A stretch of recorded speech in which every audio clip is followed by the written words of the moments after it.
Sanhedrin Daf Pei Aleph Amud Aleph, vitality, tzadiq hu chayo yixya. So it's interesting, you know, that there are different kinds of whiskies. Some people like single malts and some people like blends. And some people like both, depending on the circumstance. It's the same lahavdil with the Gedolei Yisrael, the Talmidei Chachamim that teach us Torah through the generations. Some of them are single malts, and they're very pure. The purest of all is the Vilna Gaon. And then you've got the Briskerov, Reb Chaim. They come from a very pure lineage, pure input, a very pure approach to understanding Chazal, understanding Gemara.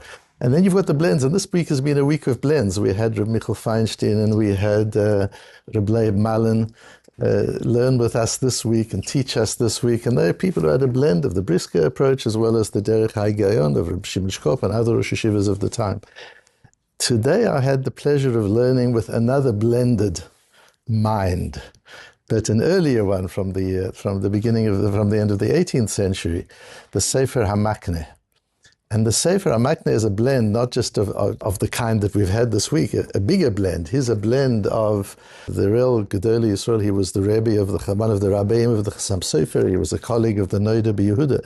But he was also a Talmud of the Maggid Mimizrich. So he had a Hasidic, a Kabbalistic approach, and he had a Yeshivish approach from the Gedolei HaLomdim. And he wrote various for him. One of them was the Sefer HaMakneh on Masechta Kiddushin. The story of him writing Sefer HaMakneh is really interesting. His grandson references a conversation he had with his grandfather, with the Baal HaMakneh, or the Baal HaFlo is the same person, the HaFlo and the Makneh, where he was learning. He came home after Ma'ariv, closed the door of his study, piled his table up with the Sforim he was going to need, opened the Sefer, and he fell asleep. And in his sleep, a person appeared to him. And he said he's pretty sure it was the Rambam. And the Rambam said, what are you sleeping for? You've got work to do. Have a look at all the kinyonim in Shas and understand all the kinyonim in Shas. And he woke up and he quickly got to it, and he set up a kind of a flip chart, and he made boxes with every kinyon and where they come from and how they connect with each other, and he planned out the whole concept of kinyonim, and that was the basis of the Sefer HaMakneh that came into being. And we have a wonderful, wonderful piece of Gemara that he helps us understand. Our Gemara is based on Psukim in Yecheskel, where Yecheskel is talking about the fact that there is justice. Hashem doesn't punish, despite Psukim that seem to indicate the opposite. He makes it very clear Hashem doesn't punish children for what their fathers did, fathers for what their children did. Each person is accountable for their own actions. And he says, V'ishki yeh tzadik v'asa mishpat u'tzedakah. If there's a man who's a tzaddik and he's done righteousness, el heharim lo achal, he didn't eat on mountaintops. Interesting. And he didn't look enviously at the idolatrous practices of Yisrael. And he didn't defile the wife of his friend. And he never had intimacy with his wife while she was in Nidah. He did truth and followed my statutes. Tzadiq hu chayo yixya. He's a tzaddik, he will surely live, Nu'um Hashem Elokim. Dorash Rav Acha b'Rabbi Chanina. Rav Acha b'Rabbi Chanina was giving a drosha. And this was his drosha. On these psukim, he says, this which it says, Ele harim lo achal, it doesn't mean that he didn't eat on the mountaintops, which implies avodah zarah, taking part of idolatrous meals which used to be had on the mountains or high places. It doesn't mean that, but it means shelo achal b'zchut avotav. He didn't consume his chus ovis. He didn't draw on the reservoir of ancestral merit that we can sometimes draw on when we're in trouble. He never did that. Says Rashi, because he's a chosid, he's a righteous person in his own rights. It's not talking about somebody who didn't look enviously at idol worship. Of course not. What it really means is shelo halach b'koma zekufa. He didn't walk up high. He didn't walk upright. It doesn't mean he didn't commit an adulterous relationship. It means he never impinged on the business of his friend. He never stole customers and clients from his friend. He never stole business from his friend. He respected the boundaries of business. Velisha lo nida lo kirev, and he didn't come close to his wife at a time of nido. That means shelo nehene mikupa shel tzedakah. He didn't take from tzedakah. Uchtiv tzadiku chayo yixya. There's a tzadik, he will surely live. K'shaya Rabban Gamliel magia lemikra hazeh. When Rabban Gamliel used to come across this posuk, haya boiche, he used to break down and cry. You know, we learn with our heads. It doesn't happen that often that you see somebody learning and all of a sudden he breaks into tears. He starts crying, because we don't learn with our hearts. We learn with our minds.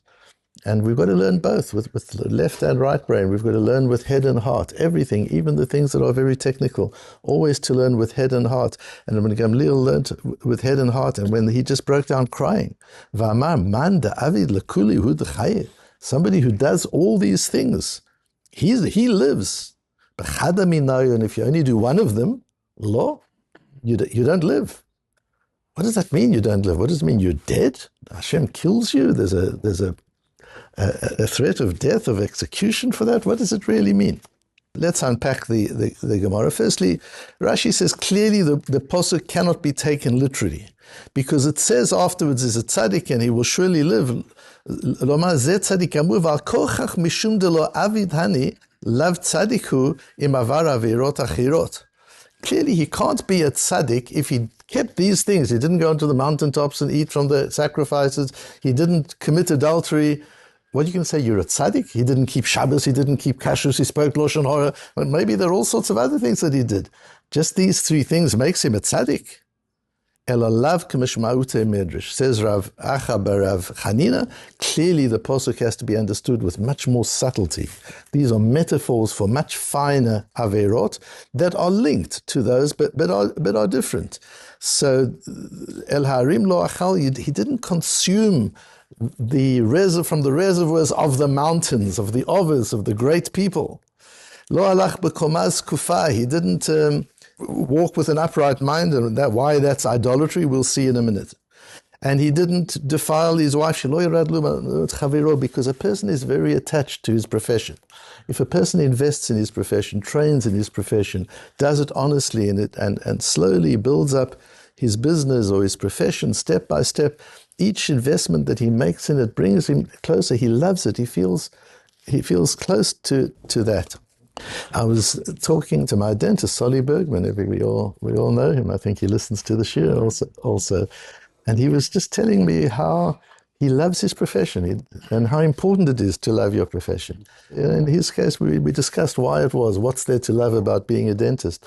And when he explained it to me, it's quite amazing. The idea that a person can walk in with pain and walk out half an hour later, he's taken the pain away. What a gift that is, to be able to do that, to be able to look at one's profession. You could see he was passionate. He was talking so beautifully about his profession. And now you come and take that away from somebody. It's like taking a person's wife away from.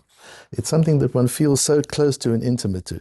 It's not just a monetary matter, it's an emotional issue that you destroy. It's talking about somebody who's entitled to take tzedakah, but he doesn't.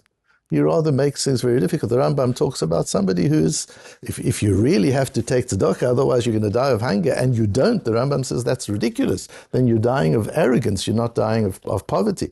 But if you're somebody who could survive without tzedakah, it's just uncomfortable, you're allowed to take from tzedakah. But somebody who doesn't is that's a higher level.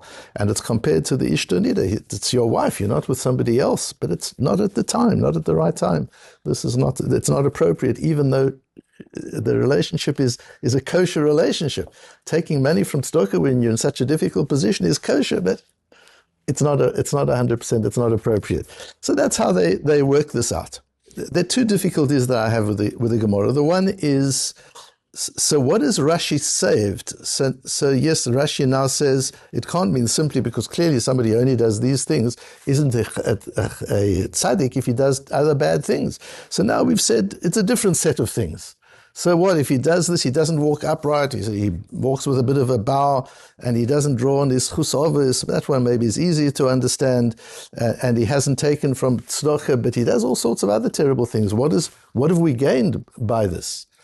And I'll come to the second question in a moment. Clearly, what we're talking about here is the type of person who from this behavior you can see he doesn't do other things wrong. Because we're talking about somebody here who is completely immersed in his own need to earn whatever he's got. He doesn't want what anybody else has got. He doesn't want to take from schus ovis. He doesn't want to draw from what his ancestral rights are. He wants to do it. He wants to earn it himself. He wants to do it himself. He wants to earn it himself. He doesn't want to. Komas kufa will come to in a moment. He doesn't go into somebody else's business. I don't need to take your clients. I don't need to take your customers. I want my own. I don't need to steal your ideas. I want to make my own ideas. I don't want stocker. I want to earn my own living. Even if I'm entitled to take stocker, it's not good for me. I don't want to be in that situation. So this is somebody who wants to earn everything he's got, including his olam haba. He's not going to do bad things. He wants to earn his own olam haba. He doesn't want to get it for any other reason. This is a person who really understands the sense of building oneself up, of earning, of doing that which is right.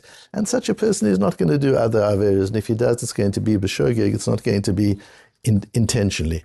The one that doesn't fit into that is komaz kufa. Shelo achal b'zchut avot, he wants his own, not his forefathers. He doesn't go into his friend's business, he wants his own business. He doesn't take from stocker, he wants to earn his own living. All of those fit into one category. But how does shelo halach b'komaz kufa fit into that category? A person doesn't walk upright, fully upright. Firstly, what is so wrong with that? And secondly, why does that fit into this category of wrongdoing that Rav Acha Rabbi Chanina teaches us? So it's based on a Gemara in Brochus and a Gemara in Kiddushin Daf Lamed Aleph as well. Ha'mehalech b'komaz kufa afilu arba amot ki'ilu dochek raglei shchina. If a person walks fully upright, it's as if he's pushing the Ribbono Shel Olam out of his space. It says, Malei kol haaretz kvodo, the world is full of Hashem's honor. Which is also difficult, isn't it? If the world's full of Hashem's honor, then it's not just about standing upright, as if Hashem's just on top of you, but what about in front of you and around you? Difficult Gemara to understand. The Shulchan Aruch paskins it. Asur lelech b'komaz kufa, v'lo yelech darad amot b'gilui harosh. The Shulchan Aruch brings both halachas together in Siman Aleph, in Siman Beis. You shouldn't walk fully upright, and you should have a covering on your head. And the Taz says, why? Because it's as if you're pushing the Shechina out of the way, as we learn in the Gemara. And the Mishnah Berurah says, not even walking, even if you're standing. If the reason is Malei kol haaretz kvodo, then even if you're not walking, even if you're standing still, you shouldn't stand fully upright. Gilui rosh, going without a head covering, that's 4 amos. If you're walking for less than 4 amos, then it's not as bad. But when it comes to standing fully upright, that says the Mishnah Berurah, even if you're standing still, it shouldn't be. So firstly, there's an important me'iri, I'll just quote a few words of it on that Gemara in Kiddushin, where the me'iri says, Shemetzayer b'libo he'eder kvodo v'hashgachato misham. It's as if in his mind, he imagines a world empty of Hashem's supervision. It's a state of mind. Yes, it's a state of mind which is expressed in your bearing. The way a person stands, the way a person walks, says a whole lot about his worldview, about how he sees the world. But I think I've told you before that my Rosh Yeshiva, Rabbi Mishkovsky, used to accept or reject boys into the yeshiva by the way they walked. He would watch them in the Beis HaMedrash walking backwards and forwards, and by their bearing, he would decide if this is somebody he wanted as a Talmud or not. And the bearing gives a sense of somebody can stand and walk in a way that indicates that he doesn't see God in the world. He's not seeing the Ribbono Shel Olam. And it's here that the Sefer HaMakneh came in to teach this Gemara and to understand this Rashi in the most beautiful and fascinating way. He brings the Rashi, and he says, in Yanod, it's like the Chazal, there's a Medrash in Shir Hashirim and elsewhere before, Ekev Anava Yirat Hashem. The heel, the bottom place of Anava, of humility, is God-fearingness. Ma she'asta Anava Ekev, asta Chochma Rosh. Where the humility's heel is the head of wisdom. The bottom of humility is the top of wisdom. And he explains,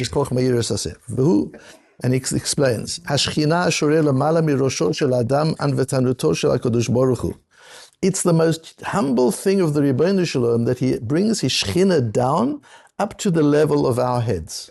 Just above our heads, is the Shekhinah, that the Rebbeinu Shalom is willing to come right down to our level and into our minds and into our intellectual processes. And the Rebbeinu Shalom is willing to engage with our minds. What humility of the Shekhinah of the Rebbeinu Shalom.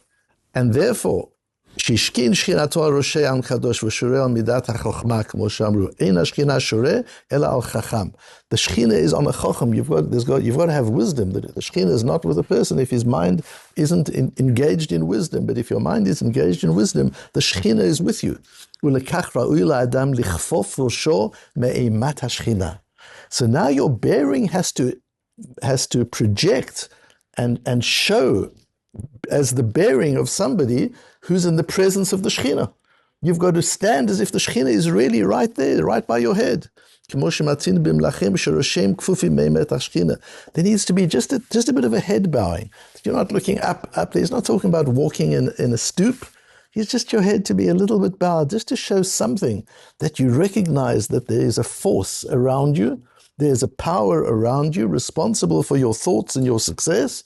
And it's the Rebbeinu Shalom, it's the Shekhinah himself. Chazal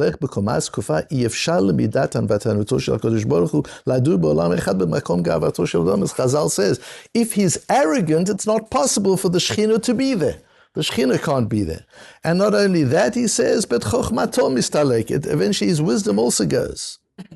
And he goes on beautifully. We don't have time to go through all of it. But that idea of arrogance pushes away the Rebbeinu Shalom, so to say, and you're occupying a space that isn't yours. The space above your head, right above your head, is a space occupied by the Shekhinah. To stand at such a level where you're kind of in your mind and in your heart, you're occupying that space above you as well. That's taking something which isn't yours. And that doesn't make you bigger and greater. That makes you smaller and lesser. Because anava is such an important element. Humility is such an important element to learn from other people, to notice, to be open. All of that needs humility. And just to be able to engage with the Shekhinah needs that humility. And that's why if a person keeps these elements, if a person has these characteristics, you don't have to worry him about doing other things that are wrong. It's not going to happen. And so the very core of all of them is, in fact, the standing with a bowed head. Just a sense of bowing, a sense of being in the presence of the Shekhinah at all times. Just very, very briefly, and I know we'll run over time by a minute or two, but the second question that is really important is, why does this lead to Tzaddik hu chayo yixye, he will surely live? Somebody who's not on this incredibly high level, does that mean he won't live? You're going to die if you don't keep these incredibly high levels of tzidkut?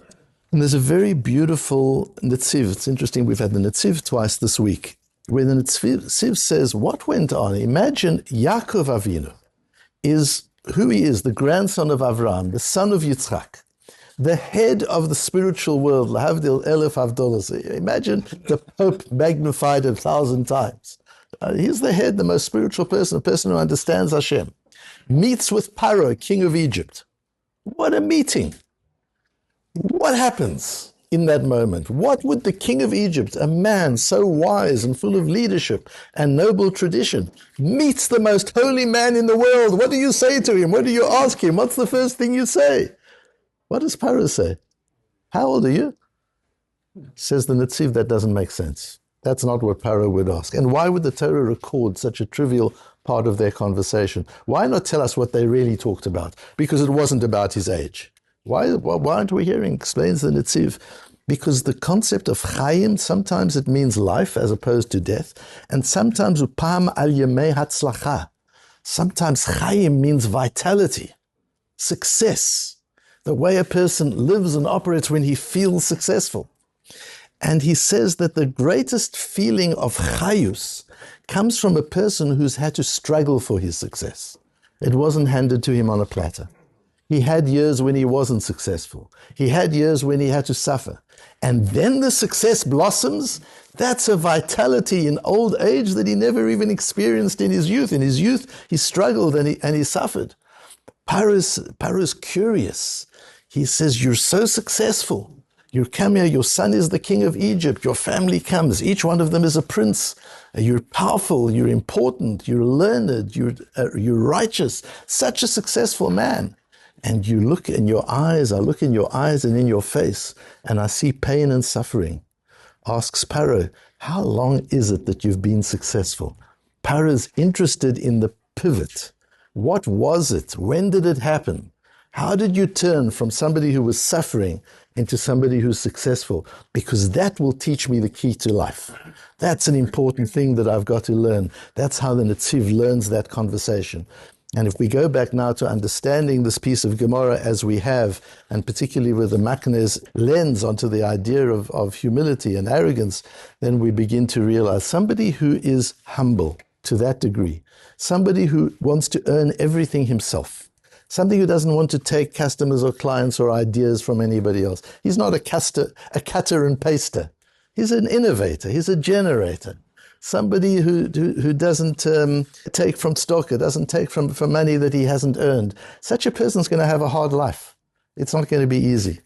He's going to struggle. Everything's going to have to be just right, and he's going to turn down opportunities that don't seem to be pure and that don't seem to be absolutely honest. He's going to want to generate everything himself.